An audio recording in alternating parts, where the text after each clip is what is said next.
What if we brought Aristotle and Freud face to face at a table to tackle one of humanity's greatest questions? What truly controls our lives? Reason or emotion? Now, imagine the extraordinary lesson that would unfold from such an encounter.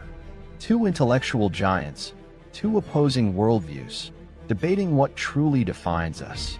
That is exactly what you're about to experience. Get ready for a clash of ideas that transcends time and delves straight into how you make choices and understand yourself. Have you ever wondered why you make certain decisions? Is reason the driving force in your life, or is it emotion? Think for a moment about the choices you made today. Were they truly guided by logic, by meticulous reasoning, or were they driven by desires, fears, and feelings that arose without you even realizing it? Since ancient times, this question has puzzled philosophers, psychologists, and thinkers alike. What defines the human being? Are we creatures of reason, guided by logic and the pursuit of truth? Or are we ruled by our emotions, prisoners of internal forces we can barely comprehend? Today, we'll witness a collision of ideas that seeks to answer this fundamental question. On one side, Aristotle, the great philosopher of antiquity, who argued that reason is the foundation of virtue, the quality that sets us apart from animals and enables us to achieve excellence in all we do. For Aristotle, reason is the compass that guides our lives toward true happiness. On the other side, Sigmund Freud, the father of psychoanalysis, who proposed a radically different perspective. Freud believed that reason is a fragile facade, while the true forces driving us lie hidden in the unconscious. Our repressed desires, fears, and emotions are the real engines behind our decisions. What happens when these two intellectual titans meet?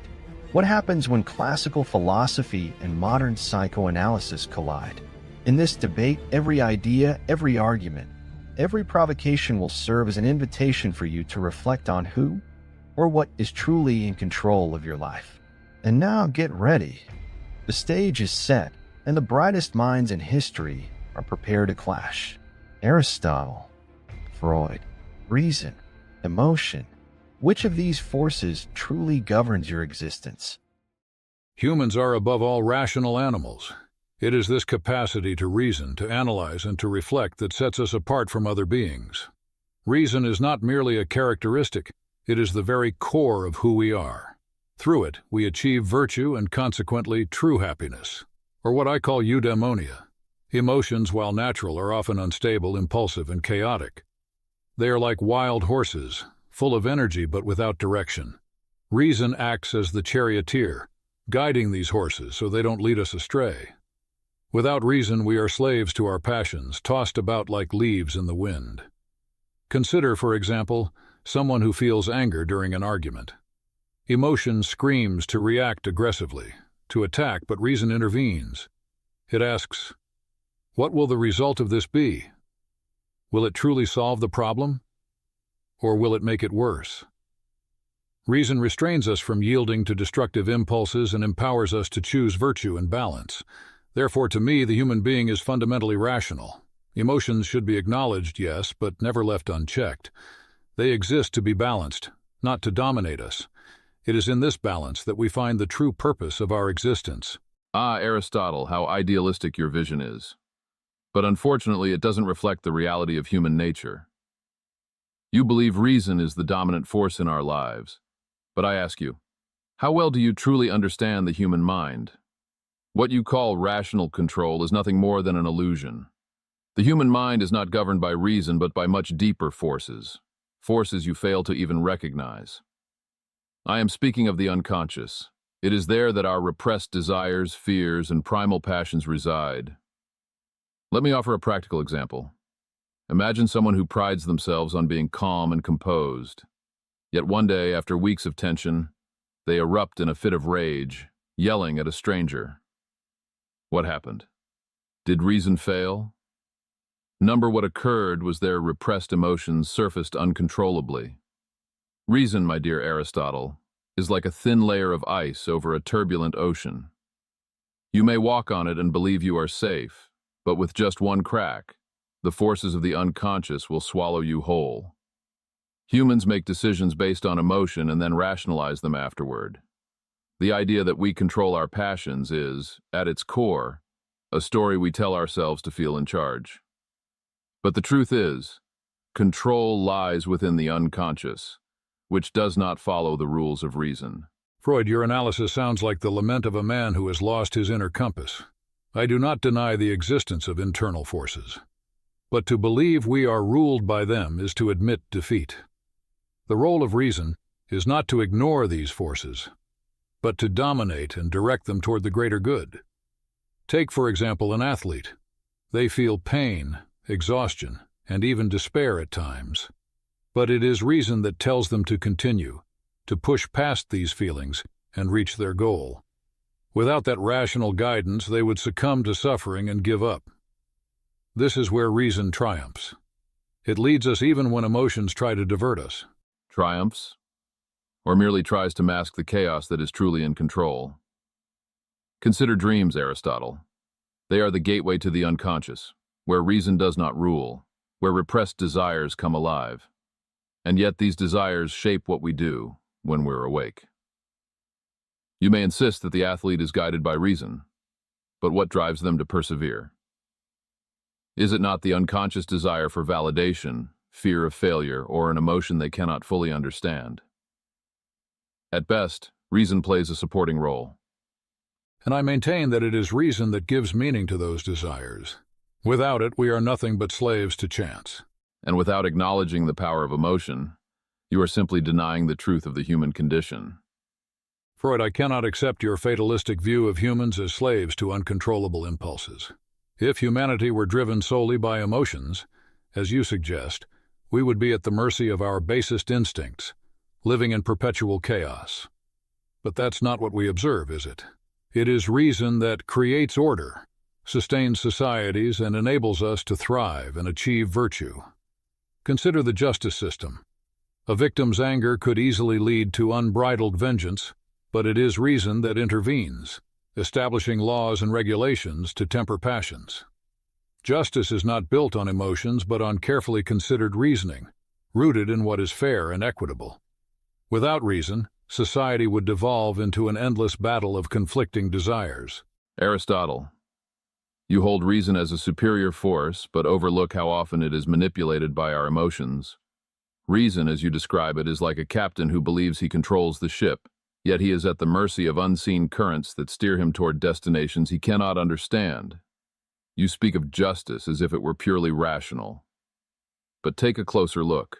Judicial decisions are frequently influenced by unconscious biases, by desires for validation, by fears that the judge or legislator may not even recognize.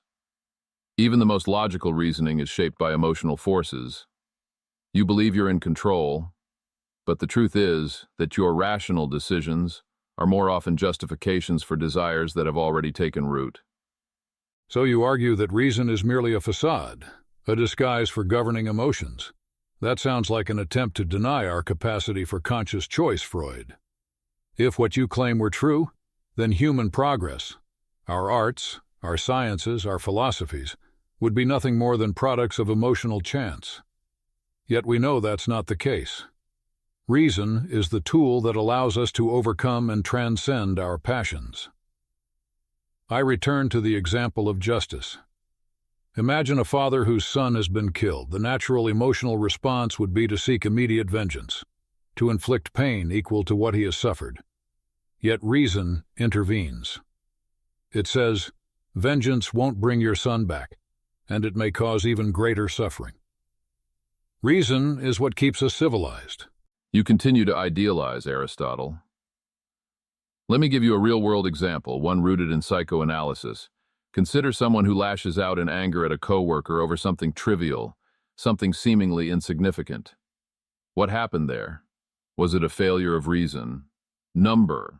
It was an unconscious trauma, something that person has carried for years, perhaps since childhood, finding an outlet to surface. These emotional outbursts are not errors of judgment. They are evidence of forces within us that reason cannot control. You call it weakness? I call it human reality. The unconscious is the foundation of our decisions, and reason, as you imagine it, is merely a spectator attempting to justify the inevitable. You confuse the exception with the rule, Freud. Of course, there are moments when emotions overflow, but this doesn't invalidate the role of reason. On the contrary, it underscores the necessity of cultivating it. A person who neglects reason is like a man allowing his horses to drag him in any direction. Rational mastery is a continuous effort, a practice that liberates us from the forces you deem inevitable. You speak of cultivating reason, but I ask, where does the will to cultivate it come from? More often than not, it is born of fears or unconscious desires you do not even recognize. What appears to be a rational choice is, in fact, a reflection of forces beyond your grasp. And I would argue that your so-called rational mastery is, at best, an illusion. Believing you control your emotions is like believing you can control the wind. You may adjust the sails, but the wind blows from wherever it pleases. The unconscious is that wind. And yet, Freud, it is reason that gives us the tools to adjust those sails. Without it, we would drift aimlessly, without direction. Perhaps it's time to admit, Aristotle, that no one is fully in control, neither reason nor emotion. But it is in the unconscious that the true essence of who we are resides. Freud, allow me to present a dilemma that I believe will put our ideas to the ultimate test.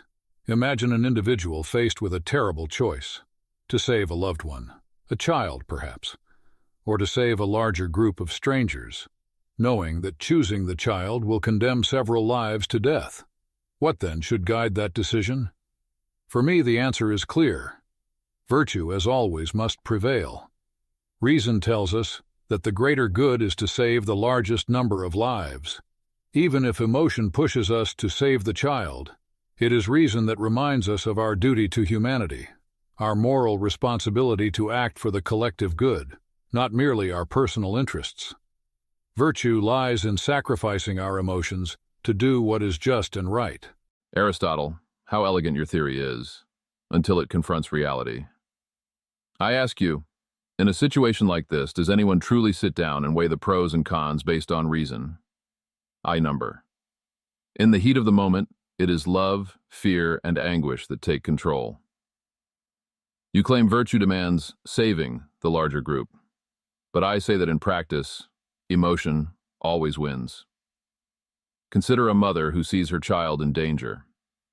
In the moment she decides, it is the emotional bond, not a rational calculation, that drives her to act. And afterward, perhaps she rationalizes her choice as logical, but that's just post hoc justification, a way to soothe her own conscience. You underestimate the human capacity to rise above their passions. The mother you mention, yes, feels the weight of her love for her child, but that doesn't mean she cannot make a virtuous decision guided by reason. Let me give you another example. A leader in wartime faces a similar choice: sacrificing a small group of soldiers on a dangerous mission to save thousands. He feels empathy for those he sends to their deaths. But his reason tells him the choice is necessary for the greater good. And it is this choice, difficult but rational, that defines his virtue. You confuse impulsivity with inevitability, Freud. Reason is not an instant reaction. It is a practice, a discipline, that allows us to act according to what is right, not merely what we feel. Aristotle, what you describe is, at its core, an idealized narrative of human behavior. Let me tell you what truly happens in the mind of someone faced with such a dreadful choice. In the moment of decision, the unconscious is already at work, pushing the person to save those closest to them. Consider the cases I've observed in my practice. Parents who risked their own lives to save their children, even when they knew there was a more rational alternative. Why? Because emotions do not ask permission from reason to act. They simply take over. And I'll go further. The idea that a military leader chooses based solely on reason is equally flawed. Often he is driven by fear of failure, fear of judgment, or by an unconscious need to prove something to himself or others. Reason in such scenarios is frequently a mask for the emotional impulses that have already dictated the course of action. Freud, it's true that emotion is powerful, but it is not inevitable. Ethics, as I have taught, is about training reason to master these passions, so that we can act justly even under the most challenging circumstances. Consider this dilemma once more: saving one's child or the larger group. The individual who lives a virtuous life will have trained their reason to overcome the instinct to save only what is personally valuable. They will understand that their responsibility lies with the greater good.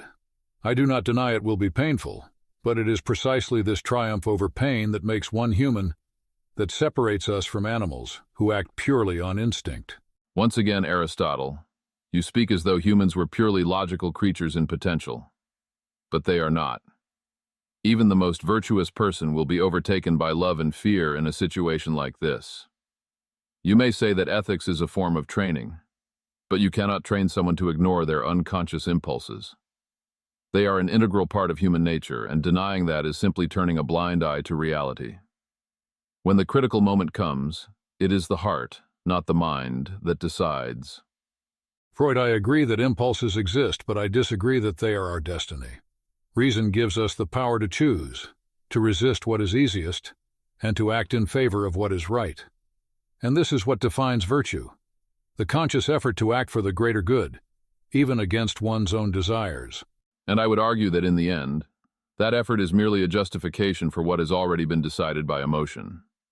Aristotle, perhaps it is time to admit that in extreme situations, reason is little more than a silent witness to an emotional spectacle it cannot control. Imagine an iceberg. The visible tip above the water is what you call reason, but the vast submerged base, deep and immense, is the unconscious emotions, repressed desires, and fears that shape who we are. You navigate thinking you control the iceberg, but it's the hidden part that dictates where it goes. Reason is a passenger on this ship, not the captain. Aristotle, allow me to dismantle your notion that reason is a driving force. It is not. Reason does not lead, it follows.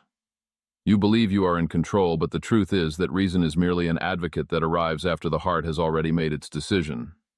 It constructs arguments to justify what emotions and the unconscious have already determined.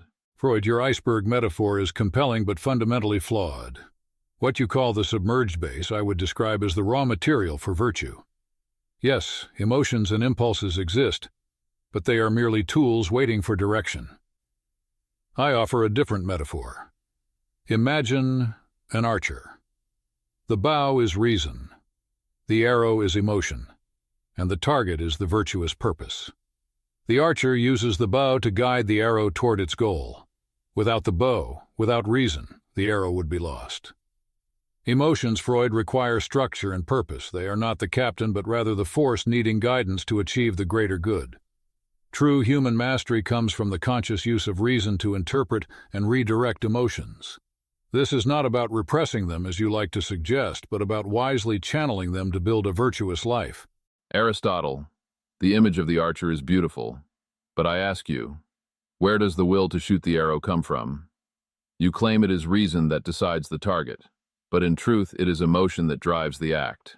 It is desire that determines the goal, not logic. And while you speak of redirecting emotions, there is something that must be addressed. Many of our desires and fears lie beyond our conscious reach. Trauma, repressed memories, they shape our actions in ways we may never realize. Reason cannot redirect what it does not recognize. What you call conscious mastery is, more often than not, an illusion. You persist in treating the unconscious as a tyrant that cannot be challenged. But what you seem to forget, Freud, is that reason, when cultivated, can become a powerful tool to bring the unconscious into the light. The practice of philosophy is precisely this: a discipline of introspection, of questioning one's own impulses and uncovering hidden truths.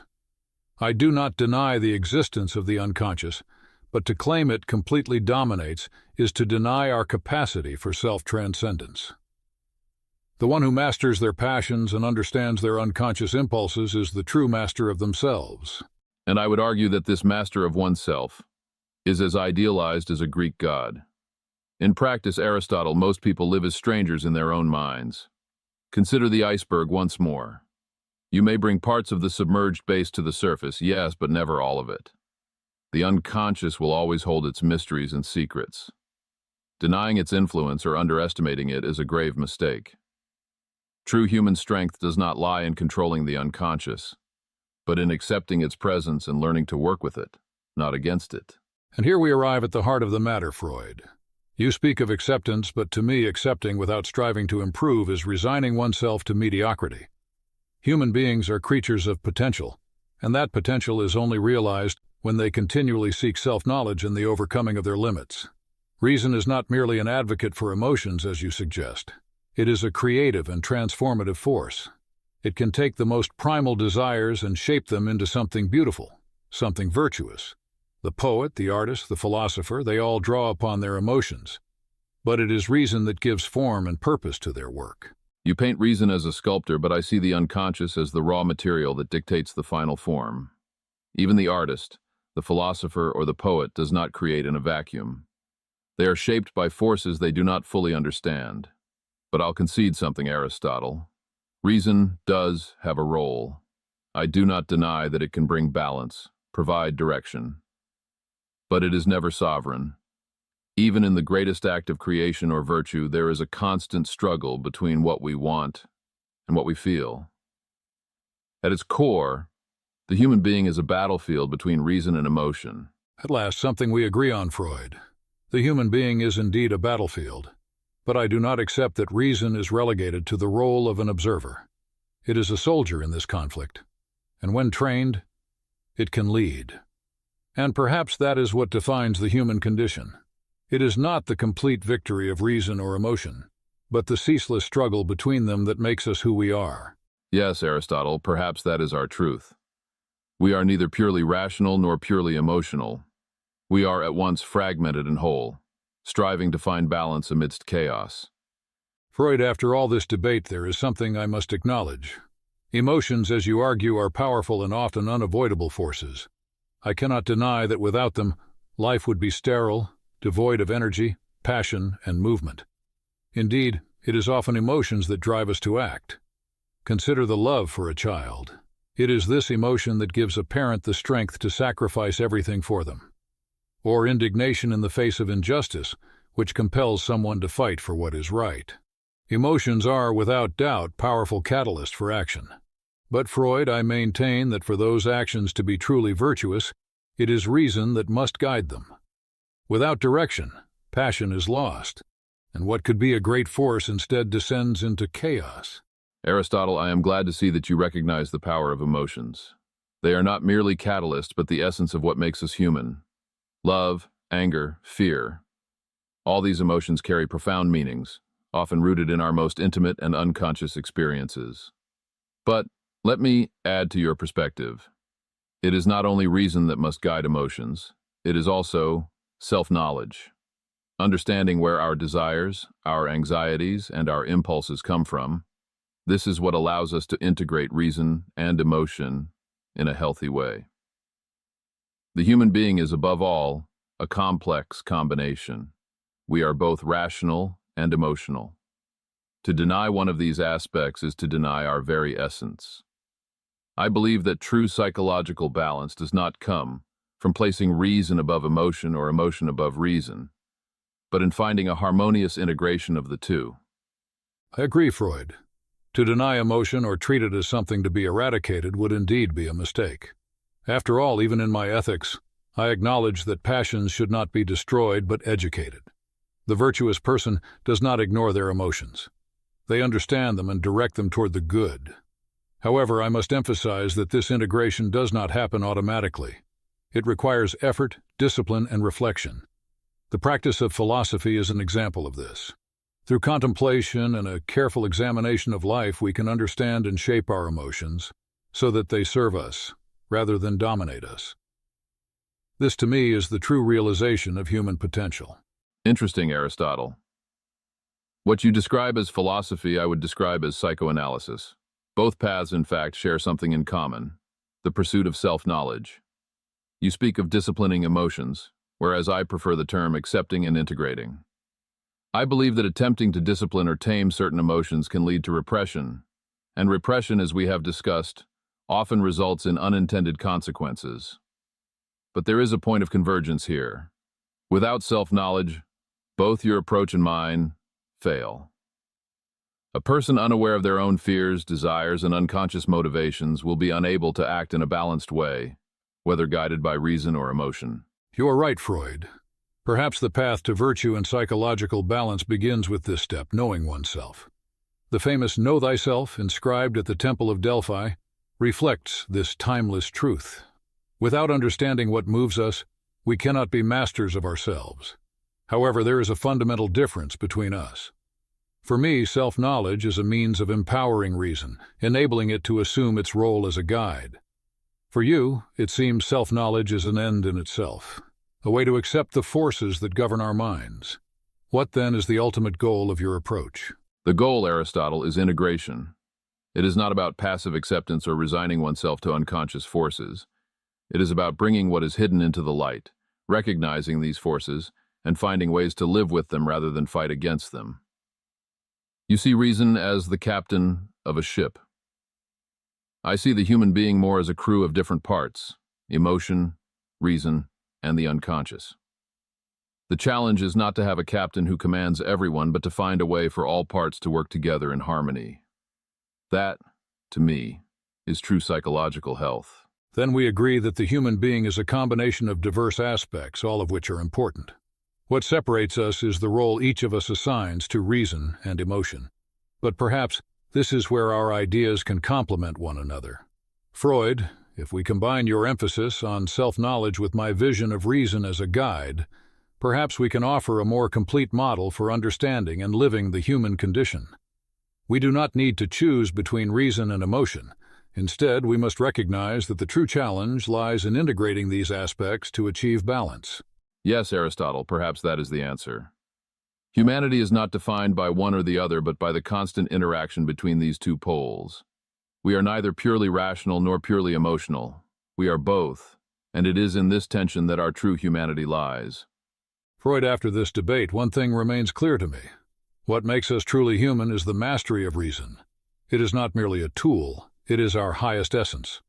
Through reason, we can understand our emotions and direct them toward the greater good.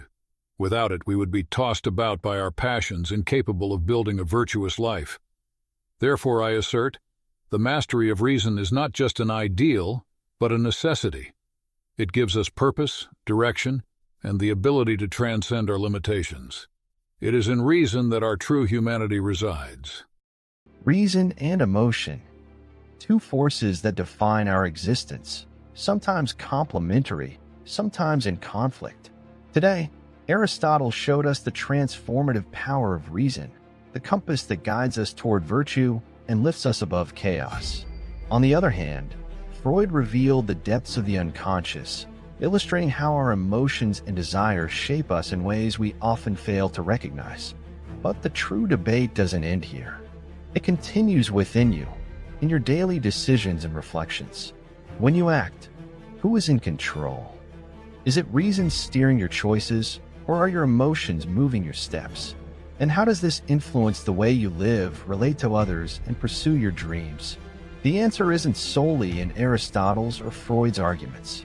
It lies in how you integrate these forces into your own life, how you use reason to interpret your emotions, or accept that they shape your worldview. Share your reflections in the comments. Do you believe your decisions are truly guided by reason, or are they dominated by emotions? And who would you like to see debating in the next episode? If this debate inspired you, like this video, subscribe to the channel, and share it with someone who could benefit from these ideas. After all, questioning who we are is the first step toward fully integrating reason and emotion. And remember, the balance between reason and emotion is not a battle to be won, but a dance to be learned. See you in the next episode of The Great Debates, where we explore the big questions that shape humanity.